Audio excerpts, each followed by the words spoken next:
as a young man had a dream to become a big movie star, to come to Hollywood and to become a great director and producer and a writer, and all those kind of dreams he had. Of course, everyone told him it can't be done, but he wouldn't take no for an answer, and he moved across from New York to Los Angeles to Hollywood. And of course, one day, after struggling like we all do in the beginning to get into TV and into movies, he had this idea of writing a script. And in longhand, he wrote this script, which was Rocky.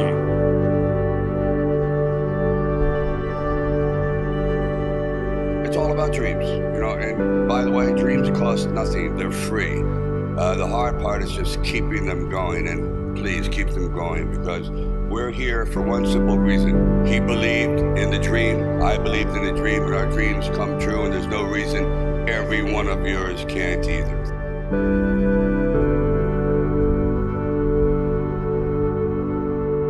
I used to sit in this little apartment, and it was a room. As a matter of fact, the room was so small, I remember I was able to open up the window and close the door while sitting on the bed at the same time. It was like 8 feet by 9 feet.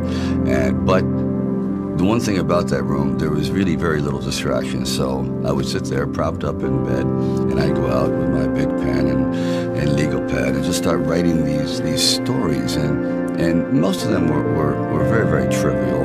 But there was something about the process of unrealized dreams. I was always brought back to this subject because I think it's one of the most enduring subjects and one of the most difficult passages for people to accept, that they never were realized in their own lifetime, that they just didn't get that shot. I decided it was a time to come to California, so I went to California, and I moved in the valley, and things weren't going very, very well there. As a matter of fact, I had to go out and try to sell my dog because he was either do that or he just was not going to be very well fed. And then one night, I went to see Muhammad Ali fight. For one brief moment, this supposed stumblebum turned out to be magnificent in the fact that he lasted and knocked the champion down. I said, boy, this isn't a metaphor for life. His entire life crystallized at that moment. He will be remembered for all eternity, at least among the fight fans. He did something extraordinary. I said, now that is probably what I need as a catalyst for an idea. A man who's going to stand up to life and take one shot and maybe go the distance. So I started to write. And it was one of those writing frenzies. And 3 days later, I came up with the script of Rocky.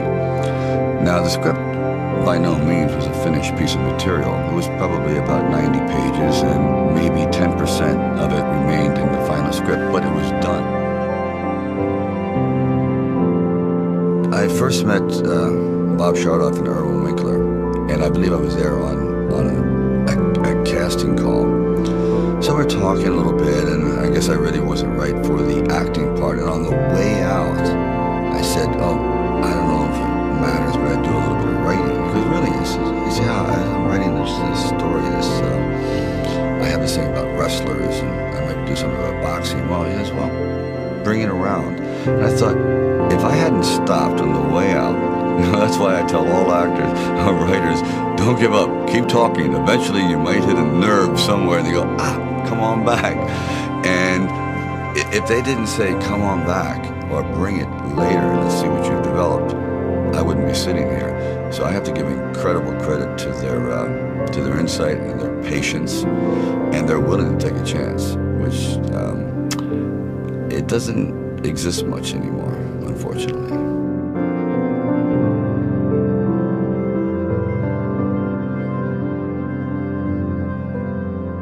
Originally, when I brought the script to them, they were fairly enthusiastic about it. The one thing they were not enthusiastic about was me playing the part, and I really can't blame them at the time. But there was something inside of me that this opportunity is never going to come around, and I really wasn't used to money, and I had no idea what I would be missing. But the temptation started to come forward. First, it was $25 grand, then $100,000. I've never heard of $100,000 because I'd had like $106 dollars in the bank. And like I said, I had to sell my dog, and things were not looking very, very good.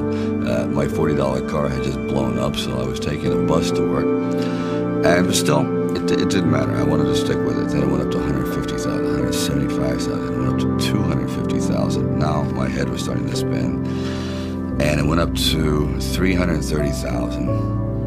And probably, I heard it went up to 360,000. And I thought, all right, you know, you've really managed poverty very well. You've got this down to a science. You really don't need much to live on. I had like sort of figured it out. So I was not in any way used to the good life. So I thought, you know what? If I know in the back of my mind, if I sell this script and it does very, very well, I'm going to jump off a building.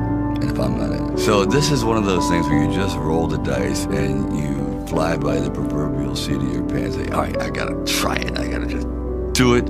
I may be totally wrong, and I'm going to be taking a lot of people down with me, but I just believe in it. We were working with the handheld camera at the time with Garrett Brown, and it was somewhat experimental. And he'd film me running through shopping malls and up down the steps and flights, curved corridors along the river, until finally my legs basically gave out and I'm like writhing on the ground, and I want to rise up and say, John, I'm dying here. And he goes, no, use it.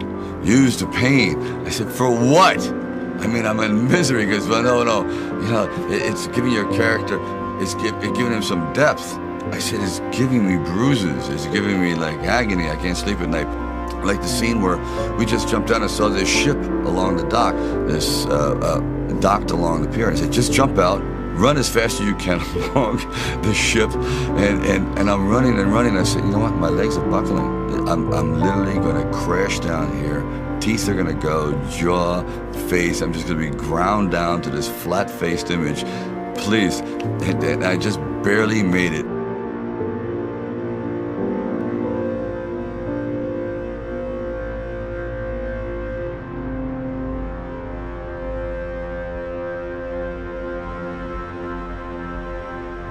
The world ain't all sunshine and rainbows. It's a very mean and nasty place, and I don't care how tough you are, it will beat you to your knees and keep you there permanently if you let it. You, me, or nobody is gonna hit as hard as life. But it ain't about how hard you hit. It's about how hard you can get hit and keep moving forward. How much you can take and keep moving forward. That's how winning is done.